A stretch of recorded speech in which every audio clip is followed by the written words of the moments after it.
the ED spoke about voluntary eviction. How are you going to do voluntary eviction with the people with the fake, either fake or with titles? Now, we applied voluntary eviction, disarmament in Karamoja, but we had plan B. What's your plan B in case voluntary fails? That's one. Two, Honorable Chair. The ED has told us about the strategic partnerships. But partnerships come with interests. You just said partnerships. Let me highlight a few. French Development Agency, Saudi Arabia Rail Academy, European Union Partnership on Passengers and Rail Expansion. All these people will come with their interests. Now, what is our role as a country? What are we supposed to do?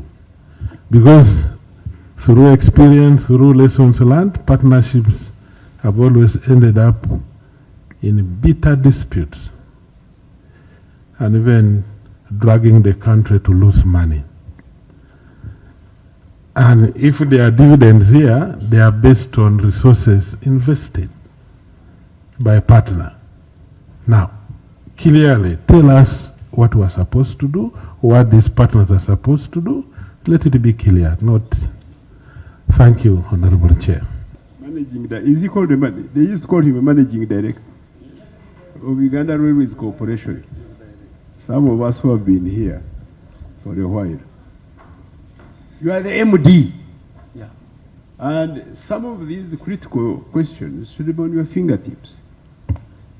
When people were asking for money for capacity building, millions of euros, and you say, manager who had a managing director who doesn't know how 80 million euros was spent. A managing director? So, the corporation secretary, even when he is here, when you came here, as Honorable Yajima said, you came here as a team. And you are the head of the team, apart from the minister. The managers. Mr. Managing Director, don't really joke around. You're already on warning that they are going to call the police and you will be retained here. Uganda Railway was a functional national unit.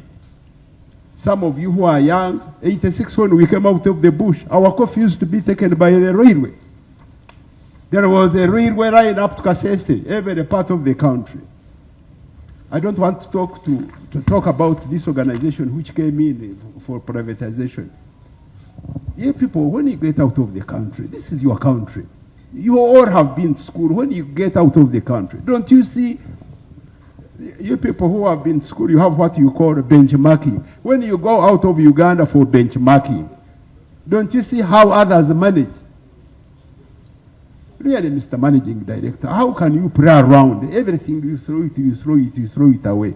You give us answers. If you don't have, you pack your things and go home. Nobody's really...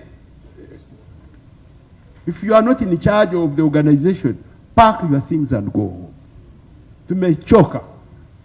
I think why members are concerned is it's evident that the ED doesn't know or is not in charge. Okay, allow me to take this opportunity to welcome you all to your first meeting with Uganda Railways and SGR, I believe, Honorable Minister. I want to thank you for keeping time and bringing a very large team, because what we have seen in the past, the few days we have met the Ministry of Works, there are very many issues. So I believe even beyond your presentation, some issues will come up. But we have looked through your presentation. It's a very good presentation, very big presentation. But there are some issues you need to also inform this committee about. We are aware you are making losses. Now you have made losses of about 32 billion plus. That's Uganda Railway Corporation. And I believe you are still making more losses. We will want to know why. You are relying on external financing majorly. We also aware you are spending at source. Luckily enough, I've seen you have corporation secretaries. So you present a document authorizing you to spend at source just to allay members' fears from the PSST. We would want to look at it.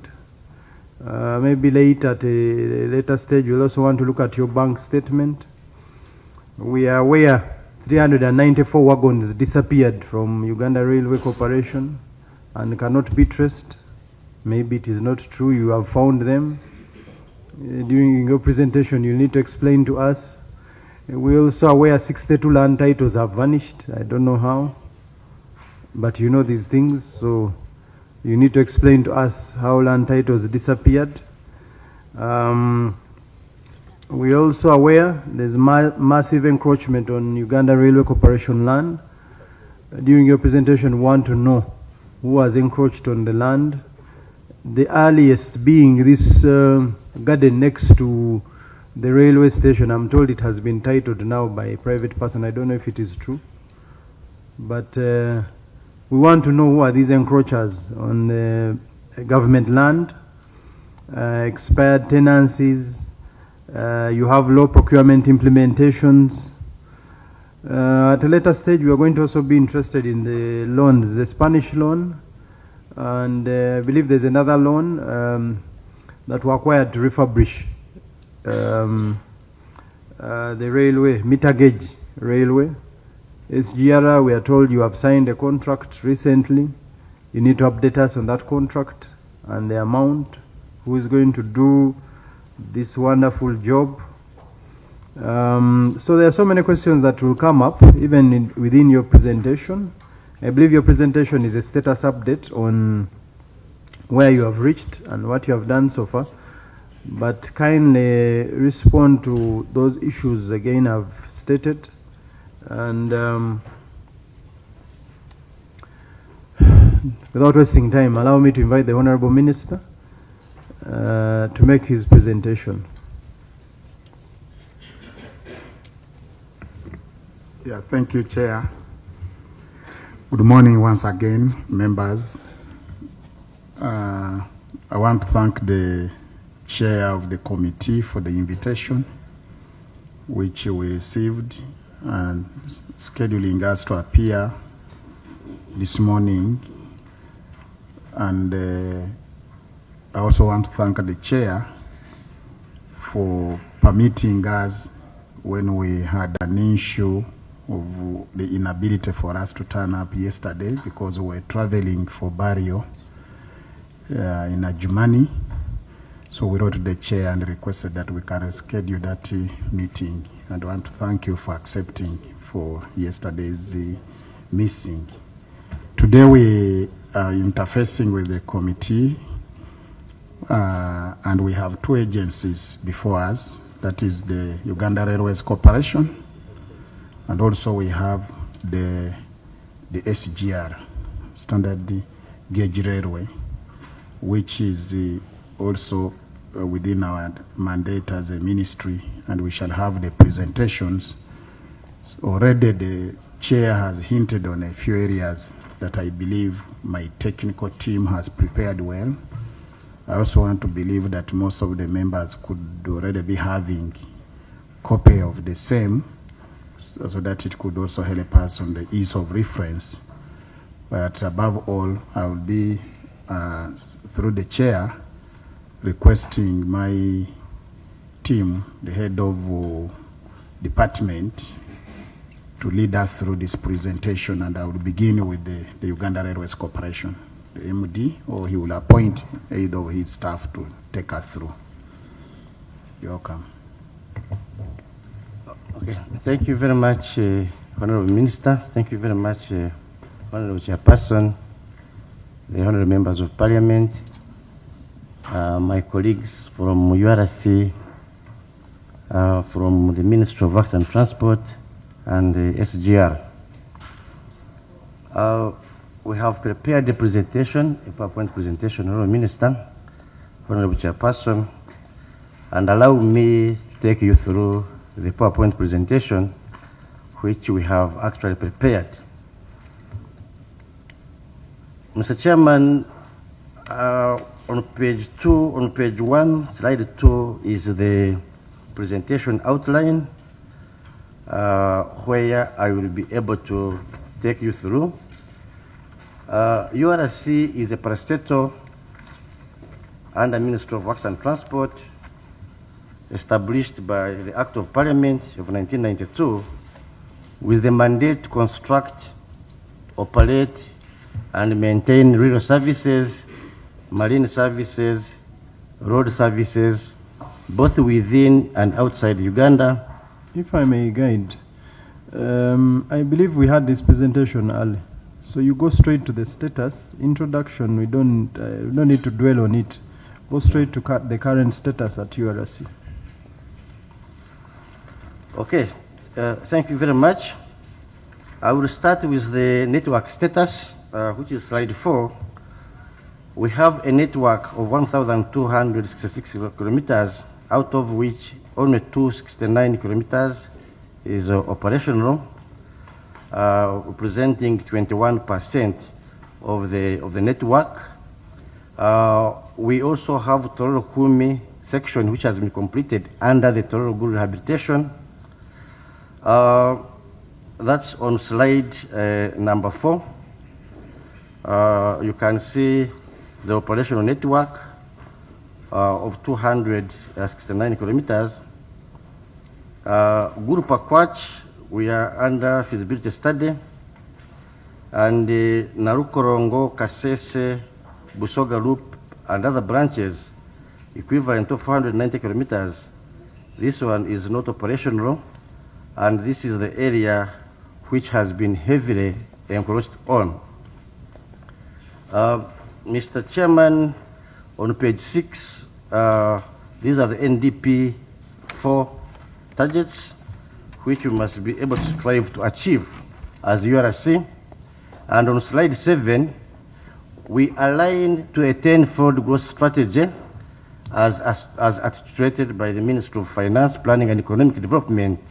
And URC is seen as an enabler in achieving the accelerated industrialization, regional integration, and efficient trade logistics. And we directly support the 4 pillars of ATMs as articulated by Ministry of Finance, Planning and Economic Development. Slide 8, Mr. Chairman, are the opportunities which URC has if we are to work according to optimal capacity.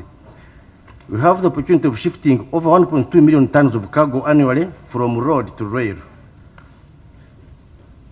And also, we support industrialization and export growth by providing affordable, predictable freight for factories.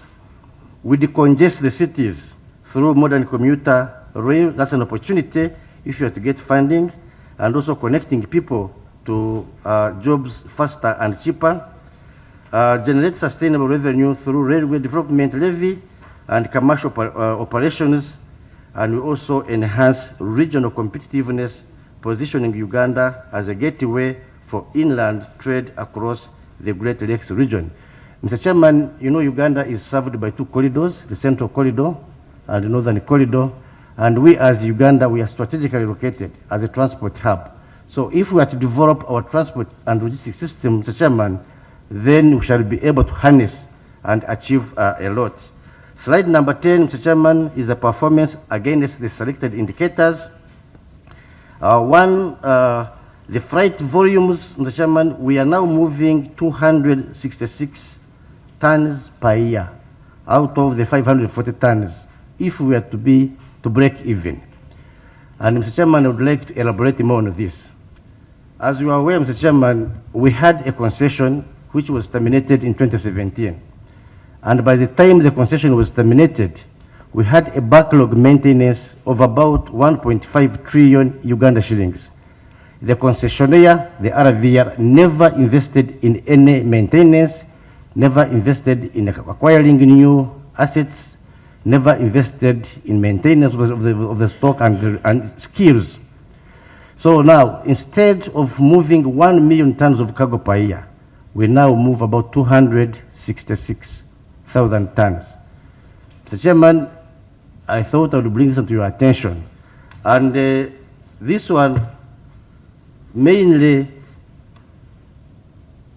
makes us now, we have the key factors which contribute to this underperformance. One is inadequate or irregular financing. We have aged or not maintained and insufficient rolling stock. We have dilapidated infrastructure, Mr. Chairman. We have widespread land encroachment. We have the lack of cargo tracking system, understaffing, vandalism. Mr. Chairman, we have high operating costs, and we are a loss-making organization. And why is it so? This is because, Mr. Chairman, we don't have the assets to move the cargo. The customers are there, but our assets are very old, they are aged, they are not maintained. But I am happy to report that we are able to receive 100 billion in quarter 3, and now we are under procurement processes to make sure that we are able to maintain our assets and build capacity to satisfy our customers. Mr. Chairman, we have high operating costs. For every shilling that we are earning, we are spending 3 shillings to earn 1 shilling. And this is very dangerous for us as railways, so we must make sure that, yes, we develop our capacity and we are capitalized, because the railways has been under-capitalized for a long time. Mr. Chairman, Tororo-Guru length, we have now at 75%, and we expect to complete the rehabilitation up to Guru by October this year. The transit time from Maraba to Kampala, our target was 2.5 days, but we are doing it in 1.8 days. In terms of wagon numbers, we have 298 wagons out of the expected 1,067. So you can see the capacity we are operating in. So 298 wagons are very few. If we could have over 1,000 wagons. In Kenya, they have over 4,000 wagons. They have over 40 locomotives. For us, Mr. Chairman, we only have 10 locomotives, out of which 4 are actually our mainline locomotives, and they are not even available and reliable. So you find that they are able to operate from here up to Mukono, they fail, and then we are able to repair. And that one brings us a very high cost of doing business. Slide 11, Mr. Chairman, this is the rail freight, where we are recovering, but still we are below the break-even point. I'm saying if we are to break even, at least we will be moving about 500,000 tons of cargo per year. But we should be having the capacity to move actually 1 million tons of cargo, which we were doing before the concession in 2006. But when the concessionaire came in, he didn't do any investment, and he did more harm than good to URC. Mr. Chairman, in the short time we have been able to resume movement of local cargo. Now we can move cargo from Tororo to Kampala, and in addition to the cargo which is imported through Mombasa to Kampala and through Dar es Salaam to Kampala. We have also started moving fuel from Kisumu up to Jinja, and this is very good for the economy of Uganda. On passenger services, slide number 12, Mr. Chairman, we have been able to move 454,000 passengers out of the target of 504. And we only have 5 coaches. Really, we need about 30 coaches if we are to move more passengers. And Mr. Chairman, you can see the congestion in Kampala. If we could invest more in coaches, then it would mean that now the congestion in Kampala would actually reduce, because most people going to Jinja, most people going to Mukono, they would be using our coaches. In financial performance, on slide 13, Mr. Chairman, we have a funding gap of about 675 billion in the last 6 years, as indicated in that. And this is very, very critical for us, Mr. Chairman, because unlike our partner states in Kenya and Tanzania, the government came in handy and they were able to invest in MGR and SGR. But I'm happy to report that yes, the government now is coming on board, and we should be able to move very fast as we recover the URC operations. Projects on slide 15, we have rehabilitation of Tororo Guru railway line. We are now at 75%. Financial progress is at 83%. This project commenced in July 2023. Works now are ongoing up to Guru. The train is able now to reach Lira. This is the engineering train. So by October, we should be have completed this work. Slide 16 is on East African Community Railway Rehabilitation Support Project. This is intended to do further track rehabilitation from Mukono up to Marawa. We are supposed to do rolling stock and marine vessels. We are going to procure new 10 locomotives. We are procuring also 100 flat wagons new. We are also going to do trade facilitation and institutional support for URC. We also have support to project management. Under railway skills development, we have a component of capacity building activities, and here we are going to set up a railway training institute. We don't have any in Uganda, so we are going to set up a railway training institute which will be able to train our staff to be able to do their job and mandate. On slide 17, Mr. Chairman, this is a rehabilitation of Guru Pakwach. We have a pre-feasibility study which has been completed. The full feasibility study and the preliminary engineering designs have been completed. They are being awaited the approval. This is being coordinated by the ministry. The rough cost estimate now is indicated at 593 billion. This is intended to connect West Nile to the railway line to serve Guru Logistics Hub, which is in northern Uganda, and also it is intended to connect eastern DRC and South Sudan. Mr. Chairman, on the expansion of passenger services in the Greater Kampala metropolitan area, we are working with the European Union, and studies are underway to establish passenger services from Bujuko through Kampala up to Mukono and Jinja. And the studies indicate that we need to have a double track, which we shall be able to use. And also studies are indicating that we need to have electric multiple units rather than diesel, because the technology is changing. So all these are the recommendations which are on table and which we are discussing to make sure that we promote passenger service. This is going to be a game changer for us, so that we can be able to promote or reduce traffic congestion. Slide 19, Mr. Chairman, is expansion and modernization of Port Bell as a green infrastructure. This is also being financed or supported by the European Union. As you are aware, the government is constructing Bukasa Port. Bukasa Port is going to be a main cargo port for the region, linking with Tanzania. Port Bell is going to be a green port for passenger, tourism, and local cargo. So the studies are ongoing, and this one, it will involve dredging. We shall also do expanded hard stand, put up operational infrastructure, port equipment to be able to support that function I've elaborated above. Slide 20, Mr. Chairman, is on AFCON 2027 passenger services. We are going to handle passenger facilities that are going to be constructed, some of them refurbished, some of them to be retrofitted, passenger coaches.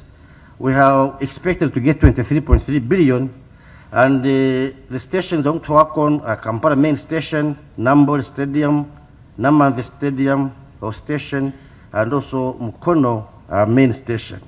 And the components, we shall do the fencing, we shall do the access road, the beautification, the landscaping.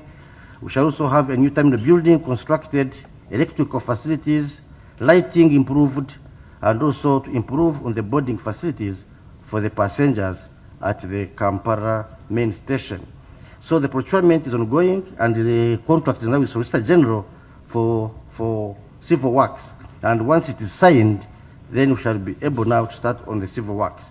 For the rolling stock, Mr. Chairman, we are supposed to refit about 5 operational coaches and also to rehabilitate about 8 passenger coaches and also to lease 2 locomotives and 30 coaches. Mr. Chairman, this is where we need your support because we cannot do the civil works without the rolling stock, to the coaches, and then we use to move the passengers or the fans who will be enjoying the 2027 AFCON games in Uganda. Number 11, Mr. Chairman, is the construction of automated level crossing signals. We are planning to do 5 priority areas as a pilot, then other 15 are to be constructed in the medium term. We are targeting Zambia level crossing, Wankoko level crossing, Namumira level crossing. Mr. Chairman, this is where the accident happened last time, where the students knocked the train. Interfreight in Namamve, Mukwano level crossing. And here we are going to do the train detection systems so that when a train comes, the boom is able to lower down and show red so that you are not supposed to move. We shall also have the automated physical barriers with LED traffic lights, flashlights, audible warning sirens, with CCTV camera systems, and also we shall also be able to do building works for the auxiliary works. So, Mr. Chairman, we expect to complete this by December this year. What we need to do is to make sure that, yes, we sensitize the drivers so that they can be able to observe the traffic lights and safety regulations. Slide 22, Mr. Chairman, is on rolling stock refurbishment. We are repairing 4 main line locomotives. We have only 4 mainline locomotives. They are not repaired, they are not serviced, but I'm happy to report that a contract has been signed and a company called Greco is going to come and refurbish the 4 mainline locomotives. We are going to manufacture 3 locomotives of 73 class.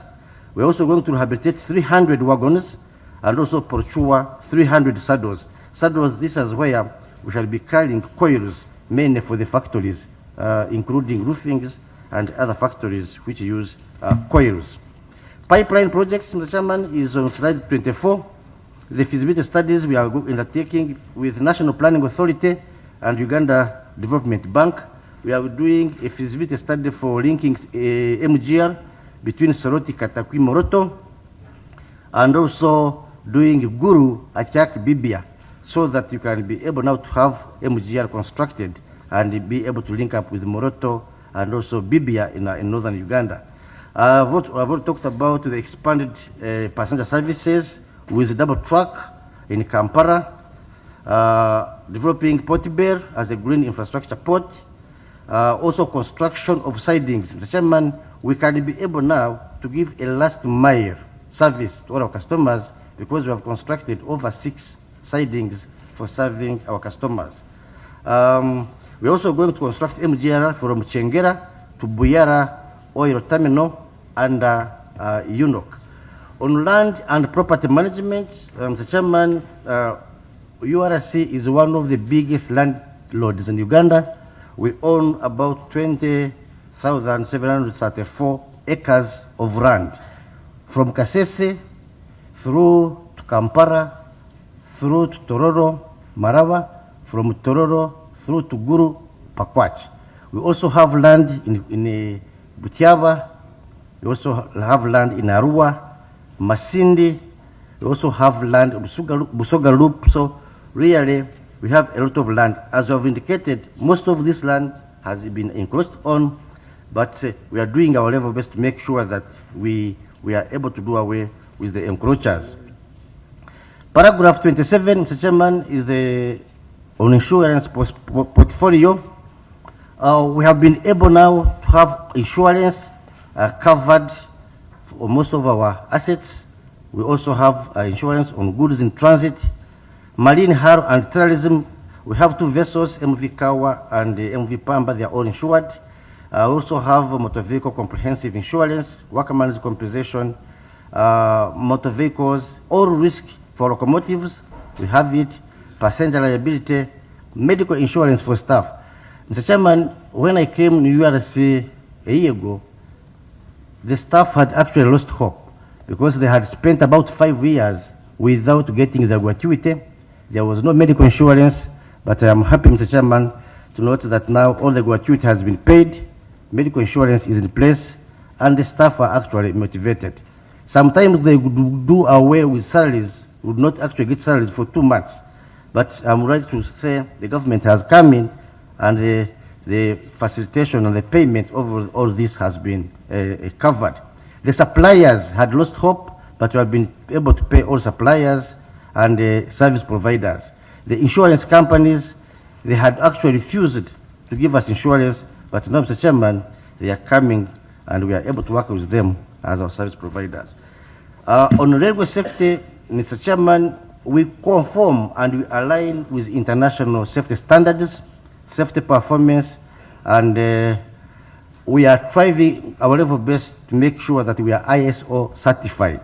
But we cannot do that unless we have the assets in place, we have the manuals in place, we have the equipment in place, we have the people trained and everything. So we are working with the European Union. We are doing now the gap analysis to make sure that we get all the ISO certified requirements, both in health, safety, and quality management. Accidents experienced by URC, Mr. Chairman, on page 30, we had level crossing collisions, especially in Namumira, in Mukono, Nsambia, Wankoko, and also Chibubu level crossings. The route factors, Mr. Chairman, the road users ignore warning signs, they fail to stop, they overspeed, they overtake at those level crossings. Normally, the drivers are distracted. You find they have headphones, but they are driving. Their vehicles are in bad mechanical conditions, and sometimes they underestimate the train speeds. They think that they can be able to pass before a train passes. But by the time they do that, you find that they have already knocked the train. Mr. Chairman, in a railway business, the train cannot be knocked. It's you who knocks the train, because we have the right of way. So that's the term normally we use. Because if we had the steering, possibly we would be able to maneuver around and be able to dodge the accident. But we cannot, because the way we are constructed, we have one right of way which we must be able to comply with. That's why we are working with the Ministry of Works and Transport, Mr. Chairman, to ensure that the drivers are sensitized about this so that they are aware. But we are going ahead, in addition, to make sure that we automate the level crossings so that people can be able to be protected. Mr. Chairman, public trespassing, pedestrians walking on the track at worst with headphones on, children playing in the near railway line, and that's not acceptable, Mr. Chairman, and this is happening. And I'm happy I'm talking to honorable members of parliament. This message should be able to go back to the Wananchi, where you come from, especially those where the railway passes, so that you can be able to sensitize the people about this. Informal crossings, street vendors, livestock crossing the track. Mr. Chairman, the other day I received a phone call from the RDC Soroti. My staff had arrested about 300 cows who were actually grazing on the rail line. And supposing the train comes, what would really happen? This is very dangerous, so we should actually continue sensitizing the people about this. Infrastructure-related incidents, we have track derailments, missing rail fasteners, fishboard safety, slipper deterioration, and also rail gauge movement, all largely linked to vandalism and environmental factors. Mr. Chairman, we had an accident about a month ago in Iganga. Some people came and removed the fasteners, and that's very dangerous for railways and for the government of Uganda. When you remove the fasteners, then the line becomes weak, the formation becomes weak. So when a train reaches there, of course, it capsizes. And we are trying to sensitize the Wananchi, tell them, please, why do you come and vandalize the rail line, which actually serves the government of Uganda? So I have been able to reach out to the security people, to the RDCs, to whoever, so that we can be able to protect this. On slide 29, Mr. Chairman, this is also railway safety operations at the URC. We align with international standards safety performance, and also on the accident analysis. On slide 30, Mr. Chairman, the accidents experienced by URC, as I have already talked about above, we had one in Namumila, Butongol in Zambia, and the root factors are the road users who ignore the warning signs, they fail to stop, they overspeed, unsafe overtaking along the level crossings, driver distraction, inefficient mechanical condition, to mention, Mr. Chairman, but a few as already indicated. On slide 31 is ongoing collective measures, public awareness and sensitization. We are holding radio and TV talk shows. We are also having information taken through social media campaigns, also community sensitization at high-risk crossings, digital transformation displays at also at stations. Enforcement and security presence, we are working hand in hand with the Ministry of Internal Affairs and the Ministry of Works and Transport for traffic police and security agencies to be deployed at high-risk crossings during the peak traffic periods. We're also working with the Ministry of Works and Transport to have speed humps and ramp strips installed at level crossings which are prone to accidents, especially Butongole, Nyenga, Namumila, and also Zambia crossings. Mr. Chairman, we are also doing sensitization of encroachers and voluntary evictions. This is being done on Kampala Mukono section, and we are also going to fence, so that fencing in high traffic areas, which is mainly from here up to Mukono and possibly Chengera. Mr. Chairman, slide 32 is talking about the intervention roadmap. We are looking at automated and manual boom barriers. These are going to be deployed at level crossing networks throughout Uganda. Then we are going to have automated train control systems. We're also going to have multi-agency planning and coordination, where we have integrated planning with road agencies, utilities, and local agencies. And also long-term, we are going to have grade-separated crossings, like what SGR is going to do, to make sure that either roads pass up or trains pass down, and vice versa. Priorities, Mr. Chairman, is on page 34.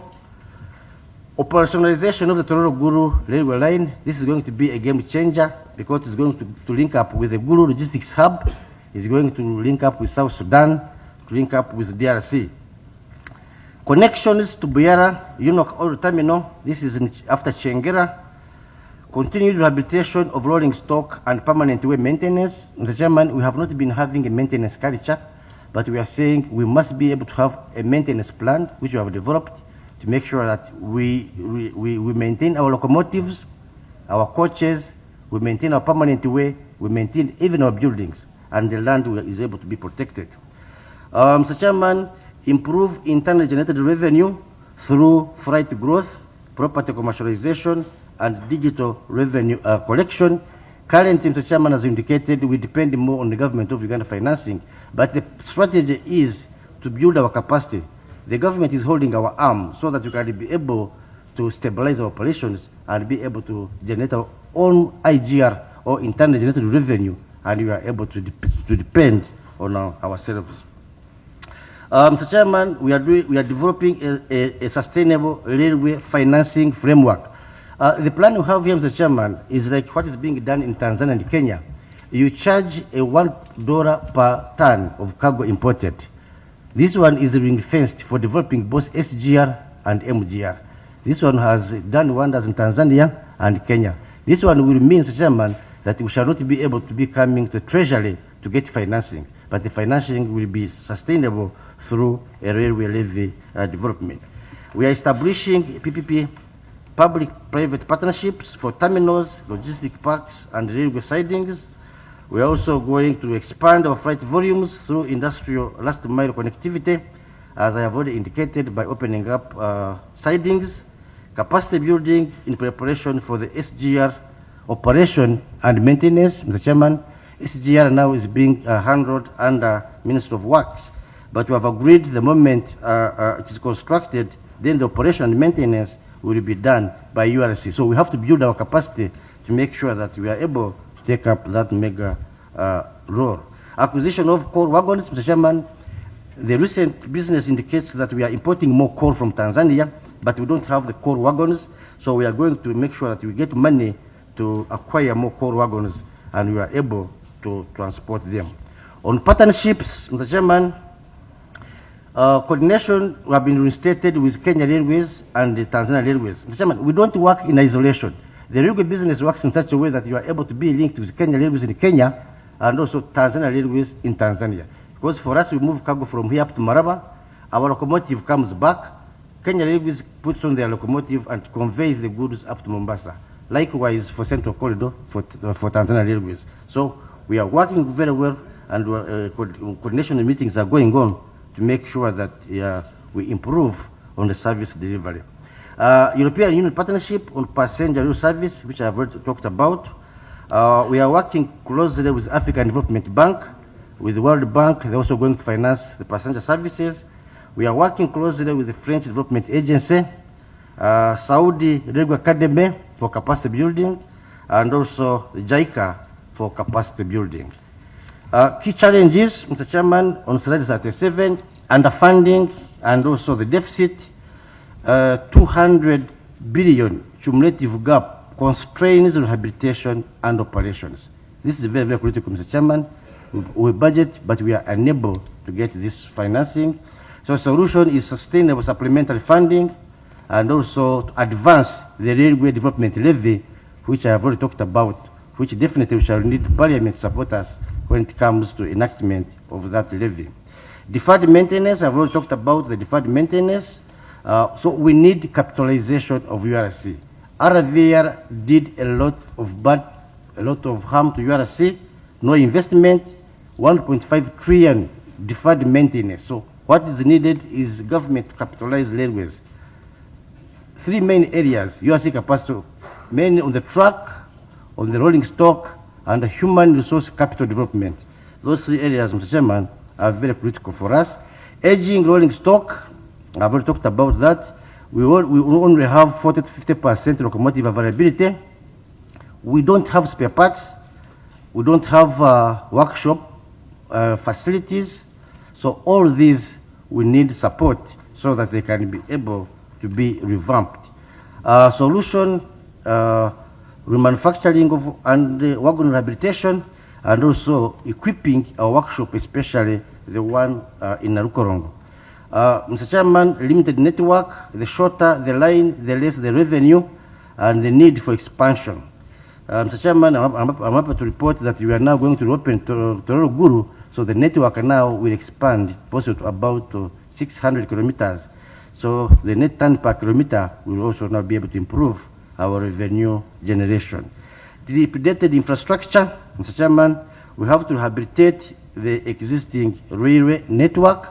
I'm happy to report, Mr. Chairman, that the government has put in money and we have been able to repair Maraba, Kampala, and actually from Mukono to Kampala, they have been able to put up concrete sleepers. And these are very good, they cannot be stolen, and now that line is very stable and doing well.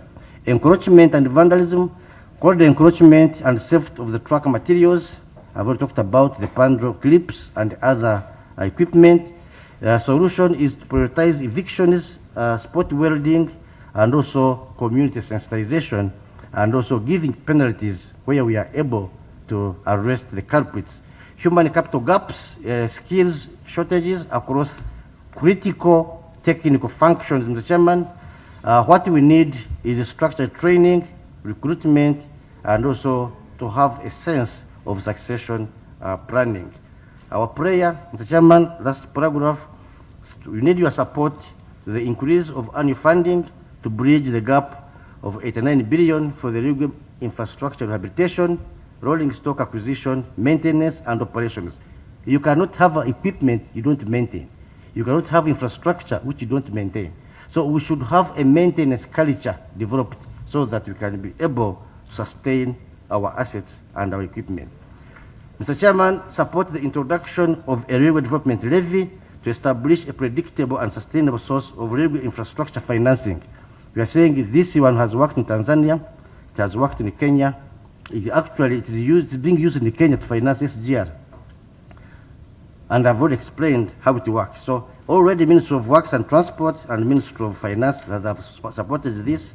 So we are preparing now the principles to make sure that this one can be passed through the law and it is supported.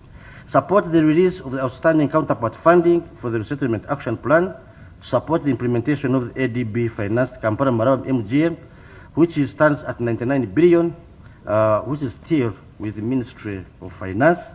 Support funding of 162 billion to facilitate the acquisition of the rolling stock for AFCON, which is coming next year, Mr. Chairman. We need 50 coaches, we need 2 locomotives, so that we can be able to move the passenger, the funds across. And also the 62 core wagons, which I talked about. Mr. Chairman, once again, I thank you very much for your support. Thank you. Through my minister. Thank you, MD, and I want to thank the chair for the patience he has had of us. We, through your chair, would allow me again to invite the SGR also to give us their presentation, and thereafter probably with your guidance we can have the reaction at once. I think because SGR is a totally different department, it is better to handle this presentation first, then we can go to SGR. SGR is under Ministry of Works, honorable members. So it's better to handle the Railway Corporation first, then we can deal with SGR. Thank you, Chair. But you have not responded to the issues I raised.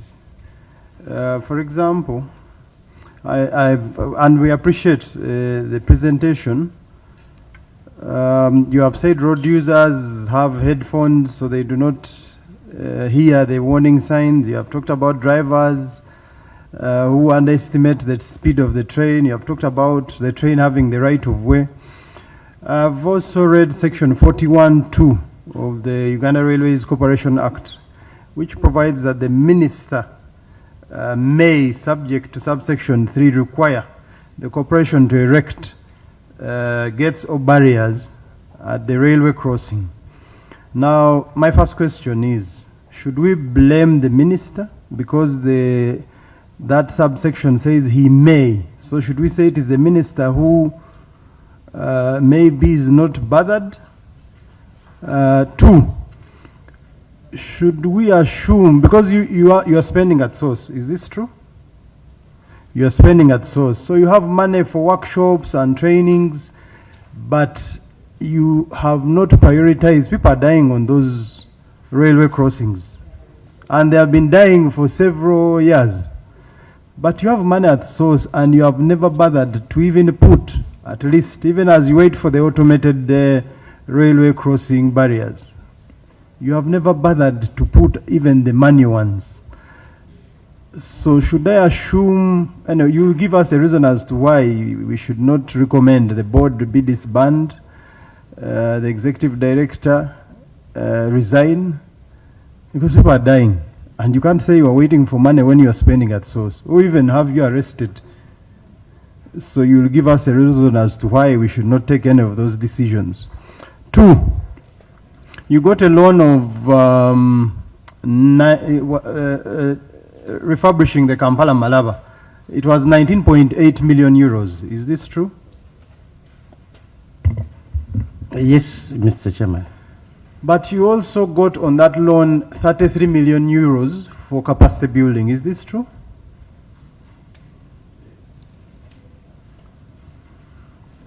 I don't remember that one, Mr. Chairman. I know the 19.8 million euros. Have you received any money for capacity building? Yes, Mr. Chairman, we have received money for capacity building. How much is it? If I can request my staff, Chief Civil Engineer.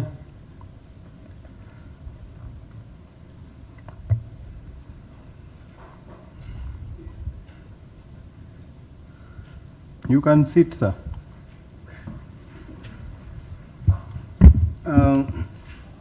Honorable Chairman, the 19.8 million euros was for Kampala Mukono, and that's what we used for refurbishing, where we see the concrete. The question was, how much have you received for capacity building? For capacity building, that was not under my doc. I think this should be what was done by consultants. I think the one who coordinated consultants project could give that figure. Otherwise, the 33, I'm not okay, so maybe confident. it's not 33, but how much have you received? Mr. Chairman, Letitia can. Bwana Chair. Yes, Honorable. Thank you so much, Bwana Chair. I would like to find out from the ED whether he's in control of Uganda Railway Corporation.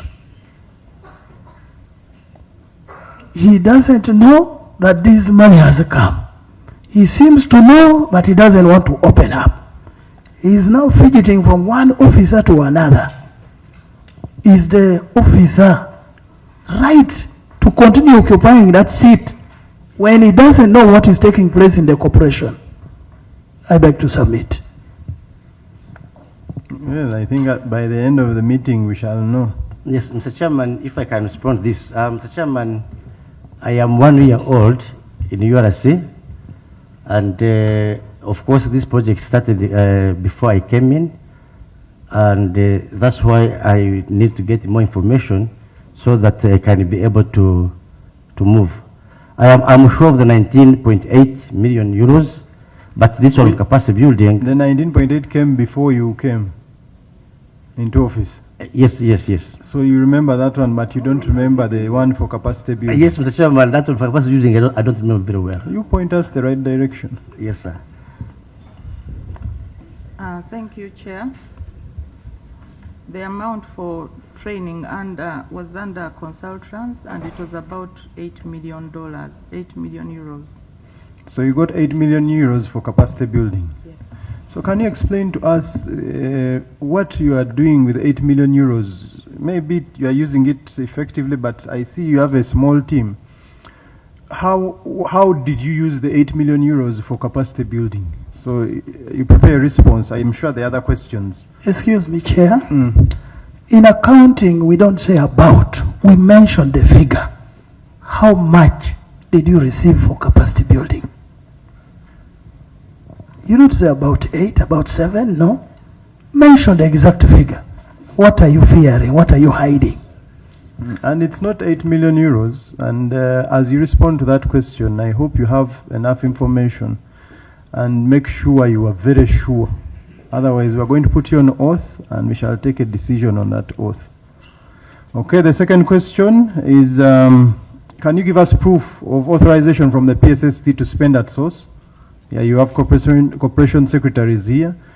Kindly get us, if it is not here, send someone to office to get us that proof that the PSST allowed you to spend money at source. 3, who stole the 394 wagons belonging to Uganda Railway Corporation? Where did they go? 4, who stole the 62 land titles under Uganda Railway Corporation? You tell us the names and you tell us how they were stolen. 5, why is the depot, this ICD, the internal container depot at Goodshed, not function? 6, why is MV Pamba, the one providing mandatory performance, the one that failed to provide mandatory security performance, why is its contract still operation? 6, what steps have been taken to retrieve our land that has been stolen? Because you also have land, about 1.9 hectares, if I remember, that is not titled. I don't know why. But what steps have been taken to recover? Like I told you, there's a rumor that this land just here opposite, this park, where they normally put, opposite railway, there's a green area there. That land has been titled. I want you to tell us more, because from time and memory, we know that land belongs to Uganda Railway. But now we believe, I heard someone has titled it, so I want you to tell us who has titled that land. Okay. Members, questions? Honorable Emma. Thank you, Honorable Chair. I am extremely, I don't know how to say it, but disturbed on the way the HED has presented.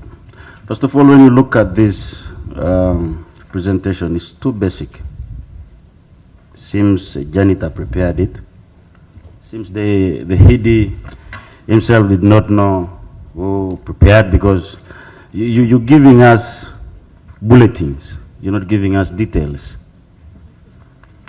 So next time when you come here, please make sure that you get us detailed reports. This country needs open accountability.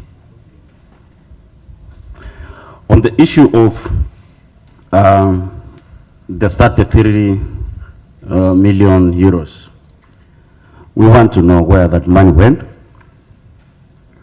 We also want to know how many staff were trained, in which disciplines, what performance indicators demonstrate the value of that training, how much of the loan was spent and how much is still there, because this is too much money to account on just that. Then there is this bit of Uganda Railway. Whenever Auditor General comes to you, we still find discrepancies in your procurement. There is no investment return. That tells us that the HED and all the board of Uganda Railway is not performing. Why must government continue putting money in Uganda Railway while we do not have return? You accepted here that we are not making profits. So for all these years, yet government is putting money. So how much more do we need to continue putting money in Uganda Railway while this country is not getting the return? So maybe if you find that you're not managing this, please, you let us know so that maybe we can recommend this board keeps aside, and then government finds people that are competent enough to help us run the Uganda Railway. For now, let me submit that. I'll come back later. Thank you, Chair. Yes, Honorable Zadok, then.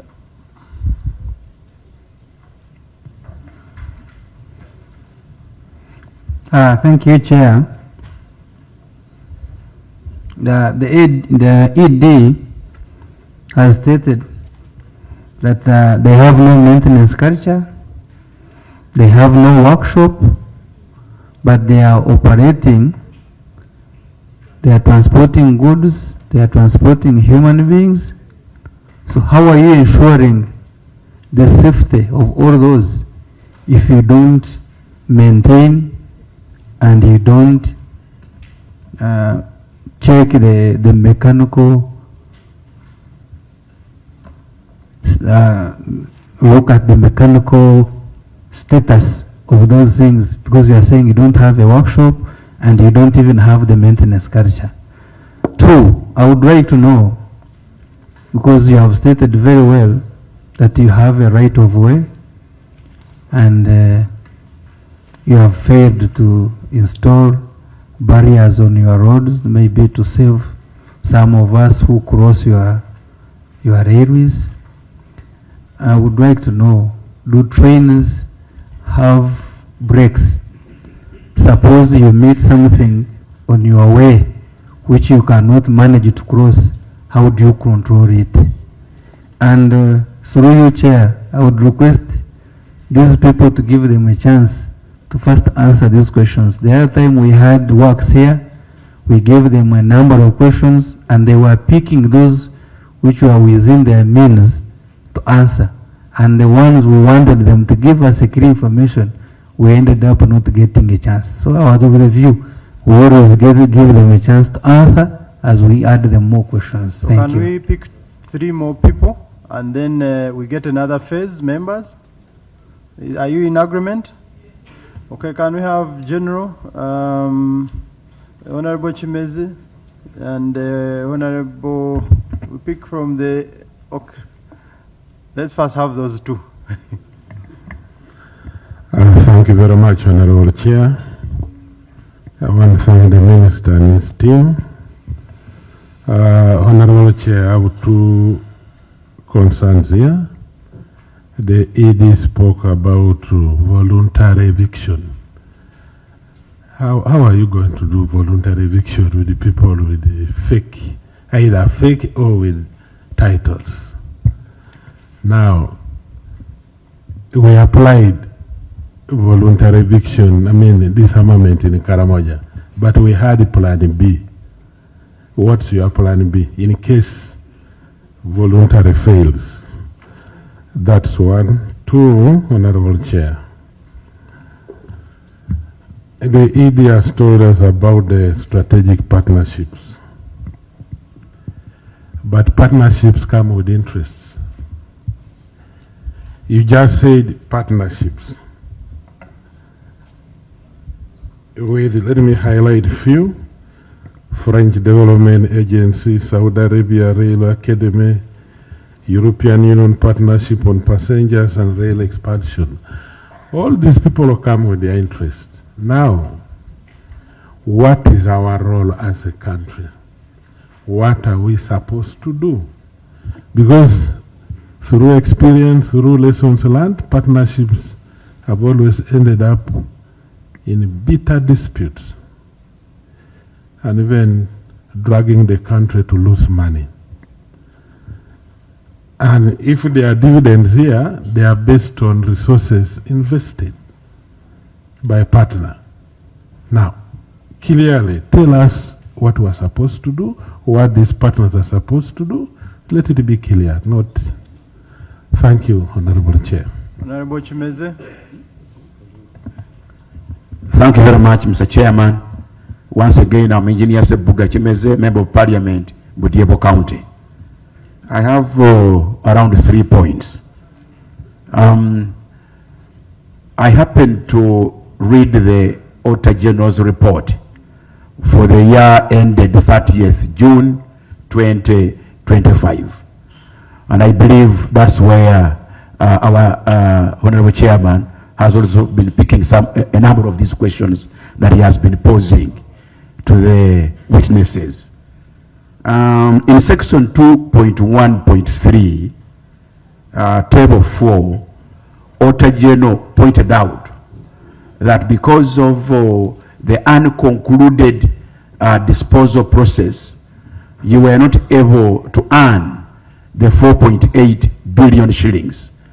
With some of the assets located in Tanzania, valued at over 680 million shillings, and then the rest around 4.12 billion shillings located here in Uganda.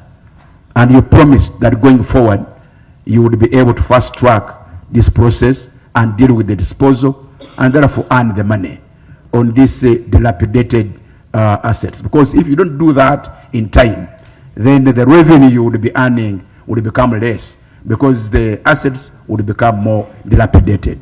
That's number 1. Number 2 is really the concern on the weak internal controls. These wagons, how can 130 wagons of Uganda Railways go missing? A wagon is a big thing, it's a big asset. You know, a wagon is bigger than a bus. How can something bigger than a bus, an asset bigger than a bus, just disappear? And not 1, not 2, not 10, not 20, but 131. And as if that's not enough, we actually lost 281 wagons for the Kenya Railways. this puts Uganda into disrepute. Property belonging to a neighboring country goes missing here. In fact, it's stolen by our own thieves here. 281 wagons. You are the only railway corporation here. Who else is competing with you on these wagons? In other words, who has interest in these wagons? Who is stealing them? Tell us. Really, 281 wagons go missing, and these belong to a neighboring country. This is going to cause us a diplomatic problem one of these days. Between 2018 and 2024, URC traced 18 wagons of their own, but none for Kenya Railways. This is interesting. You know, 281 wagons had gone missing, those belonging to Kenya Railways. Nothing was recovered. 281. Amongst the staff here, I had some people introducing themselves as property management officers and security officers. Years back, Uganda Railways used to boast of railway police. What is this railway police doing, if it's still around, in terms of safeguarding these assets as well as land? Why are they not averting these bad practices? You know, the security officers and the railway police. On a technical point of view, Mr. Chairman, we note that there are failed sections of the embankment between Kampala and Mukono. Indeed, in one of your safety reports, when you investigated an accident, you found that a section of an embankment had been washed due to poor drainage. What are you doing to avert that, so that going forward our embankments are protected? You know, when you move along Kampala Mukono areas around the Chireka, you found people dealing, selling goods. They use the place as a market, and these market activities actually erode the embankment of the railway. As engineers, we know that this embankment is what gives the railway line the structural capacity.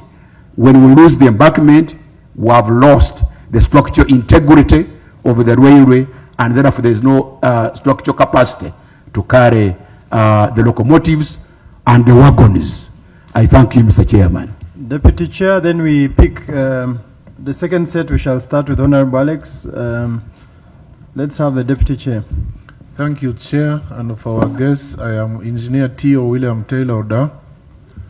Chairman, sorry for coming late. I've just returned from Germany, where I went to bury our fallen elder. This issue of wagons missing, I can't really understand it. Like my senior colleague said, a wagon is something as big as a bus or even bigger. Where I come from in Arua City, there's a practice of what we call assets, where you pick saucepans, people steal saucepans from kitchens, they go and crush and take them and measure these scraps. Maybe the wagons were taken to scraps in Katue or what. We really need a serious explanation about this loss of wagons. But Chair, how can URC be making profit? They are crying of not making profits. How do you make profits without the trains being on the rails? I no longer see the trains on the rails. Whenever we sleep, we used to hear tili, tili, kiji, kiji, kiji, kiji, kiji, kiji. By the, I don't know, Chairman, when you last saw a train in Kampala. The one that makes that sound, I have not. I had the privilege of using a train in January 1996. I just chose to travel from Pakwach to Gulu. And shortly, I think within that month, it was vandalized by the LRA, and it has never been on the rails. So how do you make profit when the Or maybe you want to turn to selling other things if you're not selling the railway services. If such a big corporation of government is not making profits and it wants to continue attracting more money from government, perhaps there can be a recommendation that the corporation should be disbanded. We all remember when UNRWA 1 was disbanded, UNRWA 2 came in and they now started with a fresh vigor, isn't it? Maybe disbandment of the current corporation may be one of the recommendations.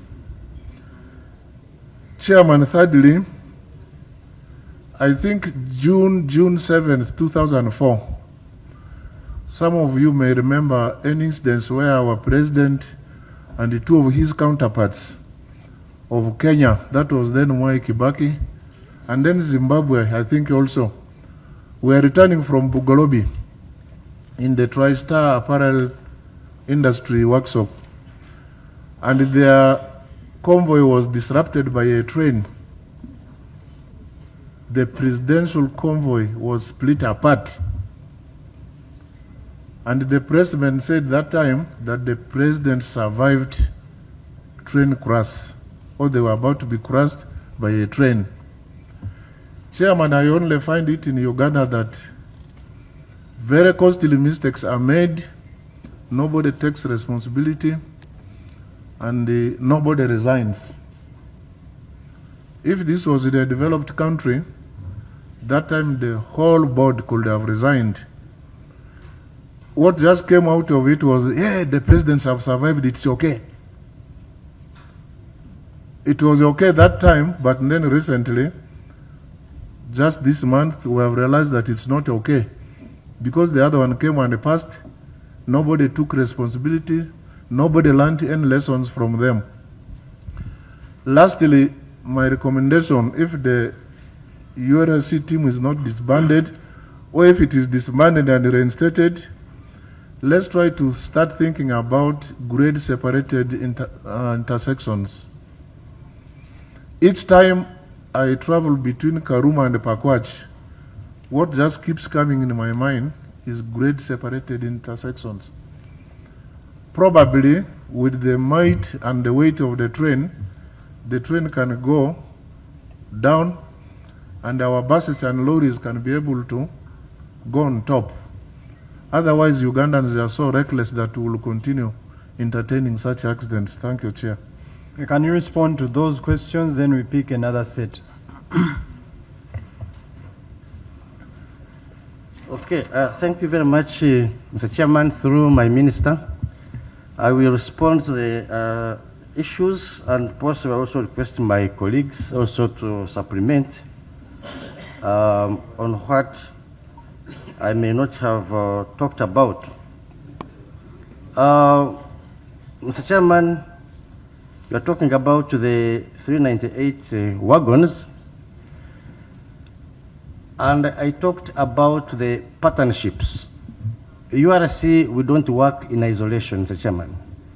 Our wagons move from Kampala up to Mombasa and vice versa.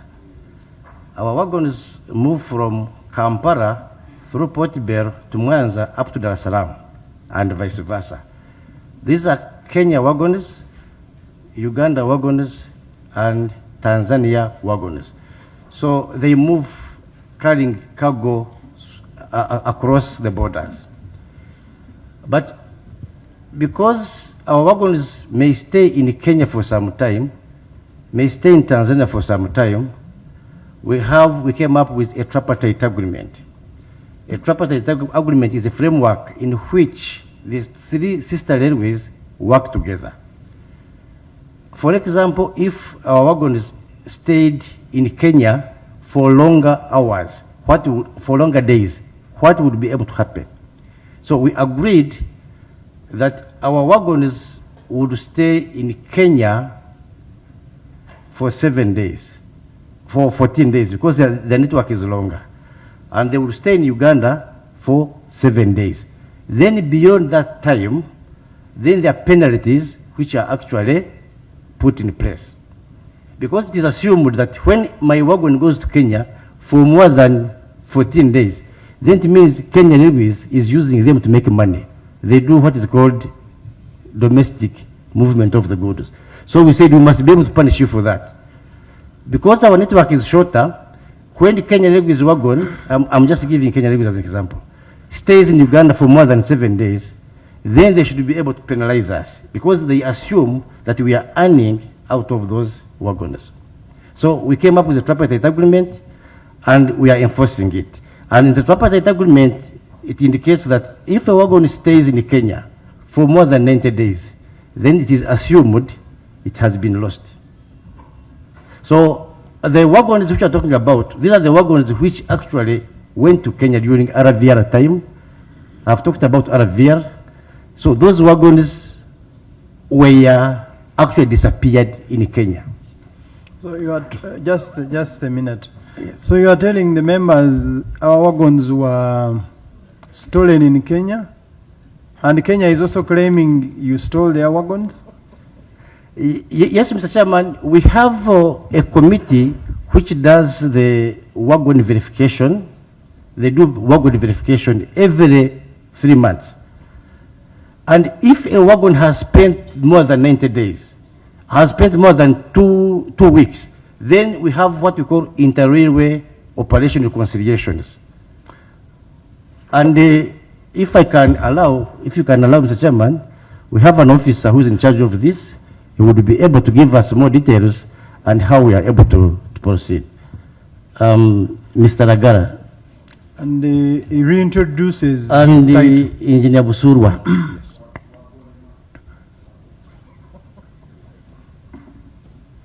They have nominated you to tell us how wagons were stolen in Kenya.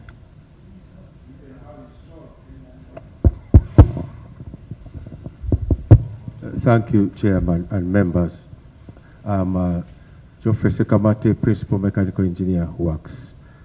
Now, the wagons in question, the wagons in the report, the 394 wagons, of those 113 belong to Uganda Railways, the rest belong to Kenya Railways.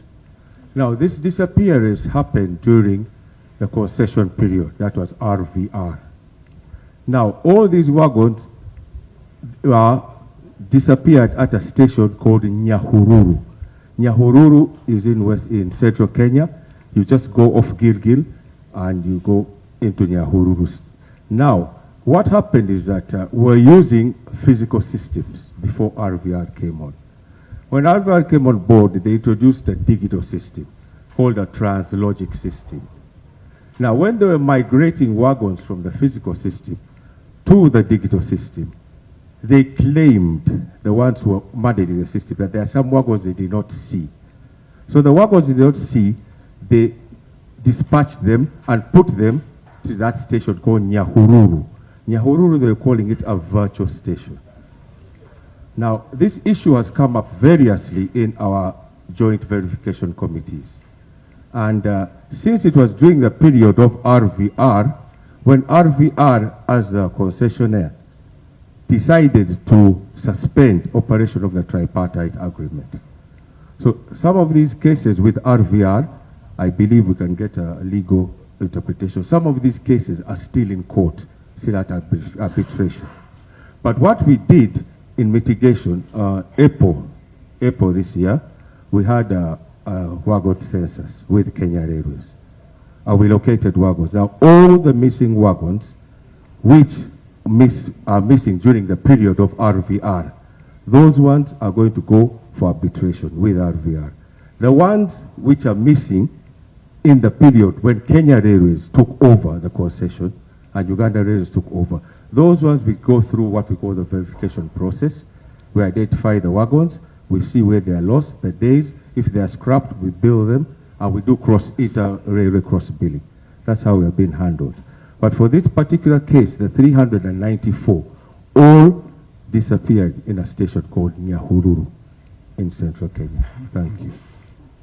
Honorable Nathan wants to just seek clarification. My worry is we entered the Rift Valley concession when you were in the Minister of Works. All of us were against that arrangement.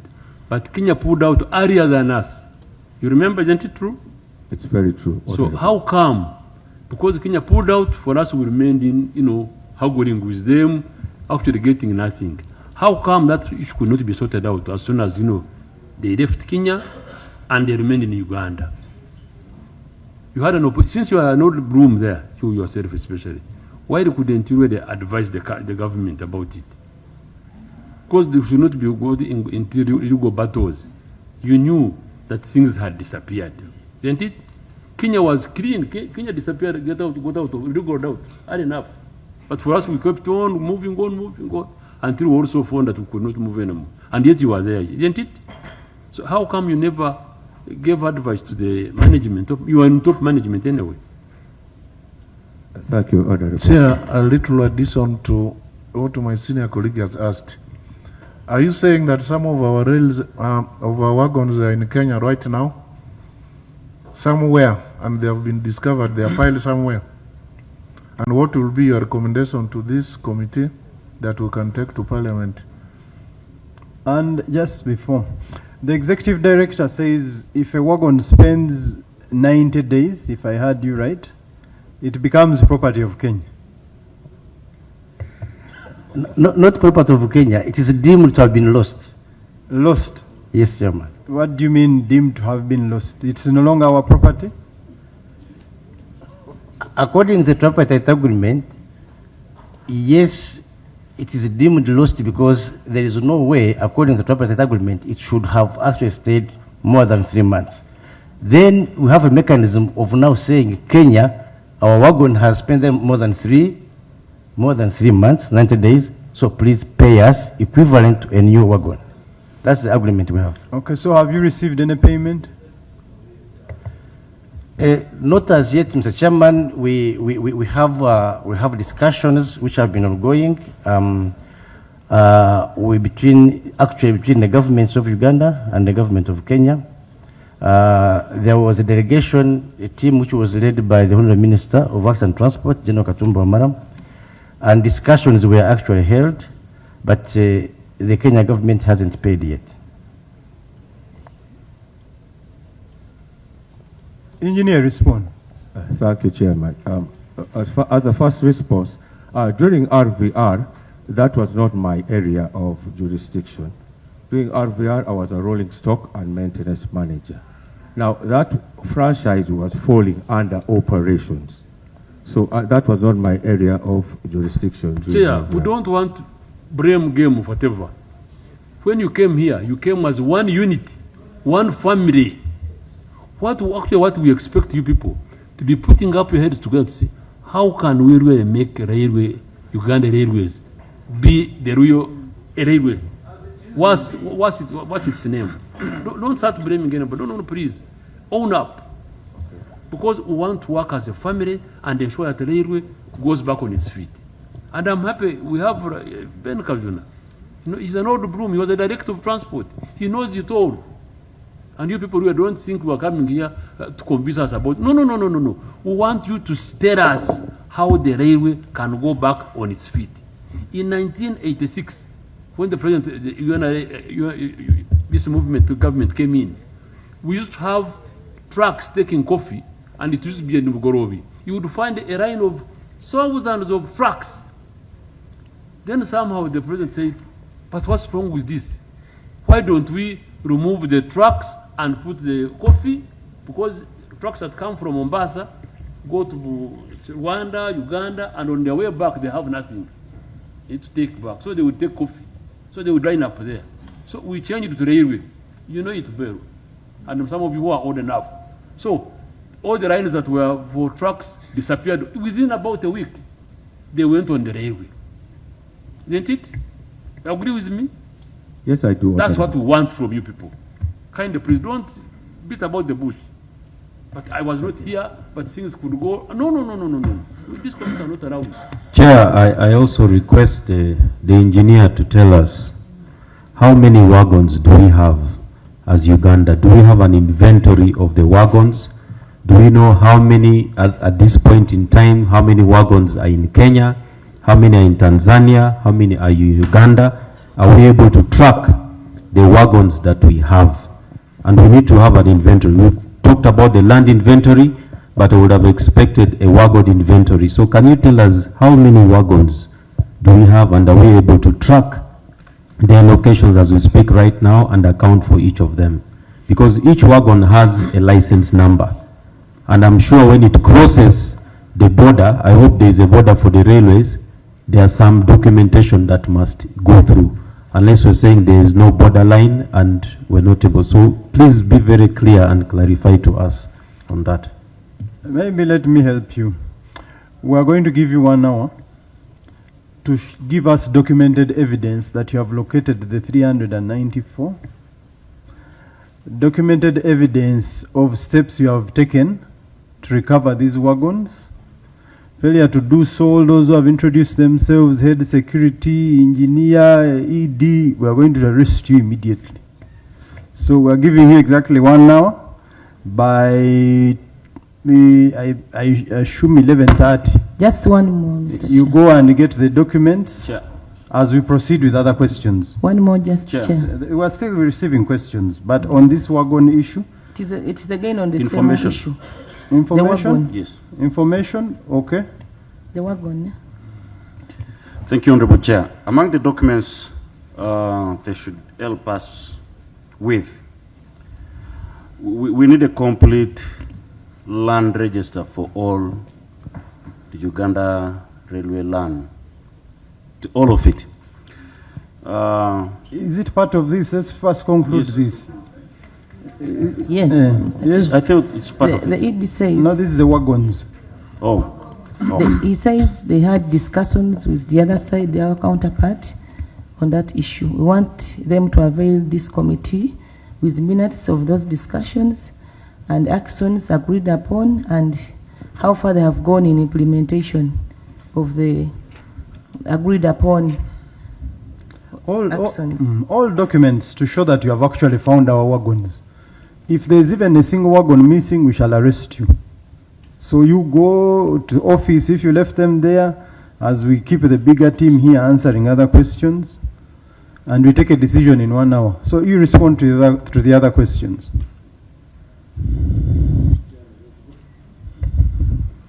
Okay, thank you very much, Mr. Chairman. Yes, Mr. Chairman, the team will go to look for the minutes of the discussions which we had with the government of Kenya. Not just discussions. We want proof that you have found the wagons. Yes, Mr. Chairman. In those discussions on paper, they must show this, all the wagons are here. And we accept as Kenya they are here. Yes, Mr. Chairman, they are in those minutes. Okay, Mr. Chairman, you have talked about the land titles, 62 land titles which went missing. Mr. Chairman, allow me invite the Corporation Secretary and her team to respond to this. Yes, Honorable. Microphone.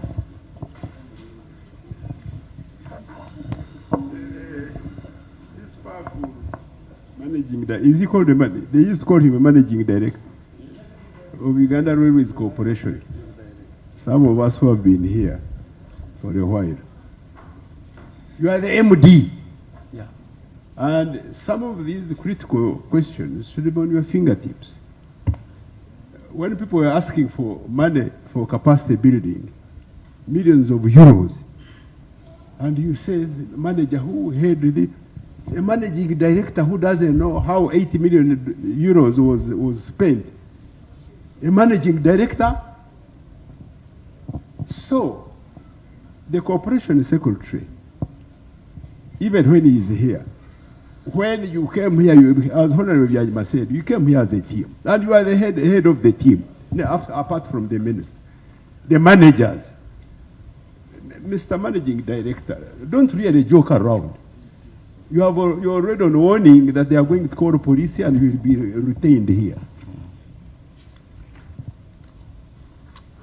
Uganda Railway was a functional national unit Some of you who are young, 86 when we came out of the bush, our coffee used to be taken by the railway. There was a railway line up to Kasese, every part of the country. I don't want to talk about this organization which came in for privatization.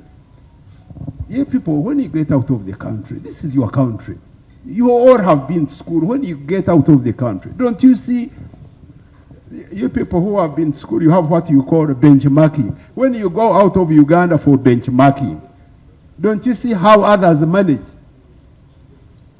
Really, Mr. Managing Director, how can you play around? Everything you throw it, you throw it, you throw it away. You give us answers. If you don't have, you pack your things and go home. Nobody's really, if you are not in charge of the organization, pack your things and go home. Tumechoka. Is that English? Swahili is in the constitution. The second official language of this country is Swahili after English. So I can even blast in Swahili to the best of my ability. It's not against the rules. It is in the constitution. Tumechoka haki ya Mungu. We are tired. Anyway, Mr. Chairman. Let's just get the responses, but Rule 4 states that our official language will be English, but he's annoyed, he's disappointed. You can see. He's disappointed. Yeah, Mr. Chairman, I want to seek your indulgence and the indulgence of the members of the committee that we have moved as a team, and while you were listening to our team here introducing, we have people who have specialized in some other areas, and any reference that comes from the MD is assumed that that person will be able to furnish the committee with the right information. I would seek your indulgence, Mr. Chair, that you allow my team to bring out the information to the committee, and where you find that there are inadequacies, just like you have guided on the wagons, our team will still go back and we can come back and furnish the committee with the relevant information that will inform us all as we take decisions. So, honorable members, if the team deems fit someone who is responsible to respond, I don't see any issue with it. Unless it is, of course, the ED is the accounting officer, but if he thinks there's a head of department to respond, I don't see any problem with it. Members, do you have an issue with that? I think we want responses. Chair, I share that view with you. Otherwise, the minister will have come here alone with the ED. I share that view with you. So should we also say the minister should answer everything? No, after all, me, I was impressed by the MD. I hardly see EDs, taking us through these ones. They normally pick, like you saw with Minister of Works, they picked young boys, young men to take us through, but you did it yourself, really. Yeah, sure. Then, me, I know you for some time. You are not the broom, I can tell you. What people want, and not after you are NECO or anything, we can't even do our with the railway, we cannot afford it. No, we need the railway. But we want you people to tell us, how can we put our railway back? Because you are very enlightened. We are all very intelligent people here. Work as a team to furnish this committee with how do you want us to help you to make the railway move. For example, when you are talking of, I heard you talking of AFCON, it is few months to go away. But you have the procurement and all things. Okay. Ben, please. I think why members are concerned is it's evident that the ED doesn't know or is not in charge from the responses we have been receiving. So I think that's why members are concerned. It's not conclusive, but from because you are saying you are 1 year in office, so you don't know most of the things. That's what you said yourself. So that's why members are worried that it seems you are not in charge. So, but you feel free to ask anyone to give us the responses, well knowing you are the accounting office. Okay. Thank you very much, Mr. Chairman. Mr. Chairman, once again, I am the Managing Director, as the Honorable Member has said. I am not the ED, and I am totally in charge of the URC. I am an accounting officer. I am in charge of any omission and commission, Mr. Chairman. Allow me, Mr. Chairman, on the issue of land, table the URC land inventory, which we have. As requested, Mr. Chairman, it's part of an annex of the land. We have about 20,000 acres of land, and the land titles, Mr. Chairman, are available with us. The land titles, Mr. Chairman, which we don't have, are the land titles which are with the Ministry of Finance, Planning and Economic Development. And these are the titles which were taken when they were selling the land, the URS land, and they have not yet been given back to us. And Mr. Chairman, we are in engagements with the Minister of Finance, and the Corporation Secretary is the person actually who is in charge. That's why I was requesting that the CS actually give us a brief on where we are on recovering, actually not recovering, on picking the land titles from the PU and the Ministry of Finance. The question was simple. Who stole the 62 land titles, or if they were not stolen, where are they? Simple. Mr. Chairman, maybe you would be able to give us more information about the 62 land titles which were stolen. Okay. Let's first hear your Corporation Secretary. Thank you very much, Chairman and Honorable Members of Parliament. On the issues of the 62 land titles, these titles are held by the Ministry of Finance. During the concession, government determined that the asset was classified as non-core and core asset, and using that act, the non-core asset that was not necessary for the day-to-day operations of the rail business was under the privatization unit, earmarked and disposed of by the government of Uganda. So these are some of the titles. The 62 titles are those titles that were created and are still held by the Ministry of Finance. Okay, you seem to know that the 62 are with finance. Yes, sir. Just give us 5 that you know of. Chair, I'll tell you that they cut across board for properties in Jinja. You just give us 5. Out of the 62 you know that are with finance, just tell us 5. I don't know them offhand, but... But you know there are 62 with the Ministry of Finance. Yes, because from time immemorial when I found that the communication is in respect to the 62 land titles, 62 land titles, sir. Everyone has just come in? No, sir, but the leadership at different levels over the period of time has been different. But you're the Corporation Secretary, and I believe the Managing Director, it seems they have helped you. You give us 5. Okay.